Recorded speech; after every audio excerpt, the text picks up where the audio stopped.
Според Плутарх, познатият атински оратор Демостенес Кие я бричаше една страна от главата, за да избегне изкушението да излезе. Го направи премного срамежлив да се появи во явност, додека не я завърши работата. Логиката беше едноставна. Со половина от главата и келава, Ке беше премного срамежлив да социализира и Ке беше принуден да остане дома и да се фокусира на учението. Во това време Демостен беше измежуван поради неговиот слаб глас, неприятна изведба и дори и говорно нарушување, но той одби да дозволи тоа да го дефинира. Наместо тоа се посвети на трансформирање во одличен говорник.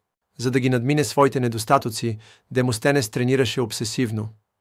Практикуваше говори со камчинжа во устата, за да ја подобри ясноста. Той ги рецитираше стиховите додека трчаше или викаше против бучните бранови, за да ја зајакне својата глас. Той дори изгради и мала подземна работна просторија за да се одвои од одвлекувањата. Неговата дисциплина го претвори во еден од најпочитуваните оратори на Атина. Демостенес стана жив доказ дека упорноста може да победи природната неповолност. Неговата приказна инспирира генерации говорници. Историјата го памети не како човекот кој закачи, туку како гласот на градот кој одбиваше да молчи. Знаеш, патувањето на растенџето на бизнисот често се чувствува како борба против нагорна, слично на приказната за древниот атински оратор Демостен.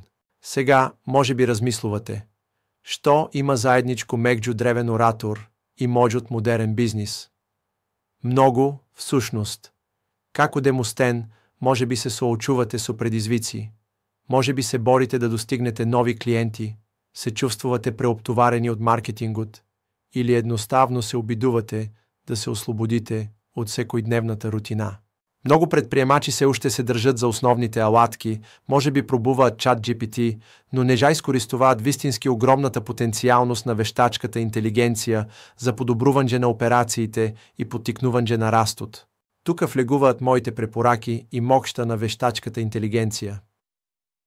Како што Демостенес користел иновативни и малку екстремни методи за да ги надмине своите ограничувања, така и вие можете да користите најсовремени алатки за вештачка интелигенција, за мир автоматизација на досадни задачи, персонализирање на интеракциите со клиентите, анализа на трендовите на пазарот и креирање на привлечен содржина.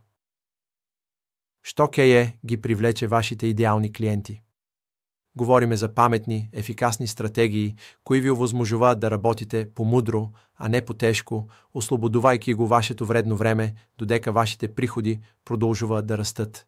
Моето искуство во генерирањето милиони прегледи за клиенти не се однесува само на паметни трикови.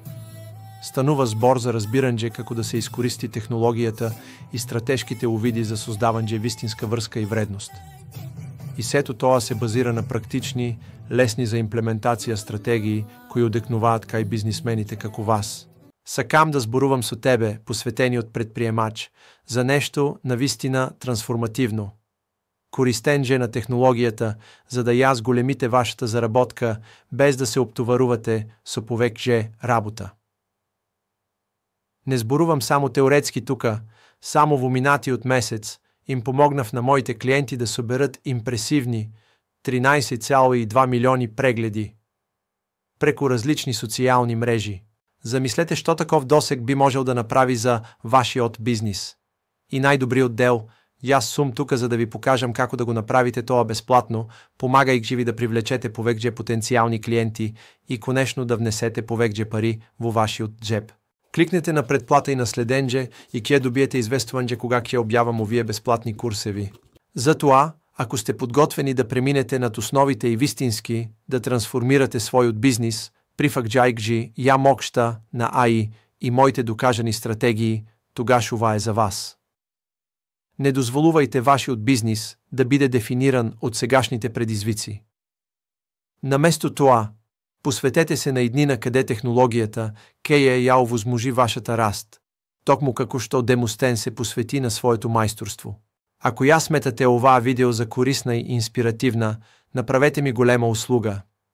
Зачувајте ја оваа видео, за да можете повторно да ги прегледате овие сознанија, а што е најважно, споделете ја со колега предприемач.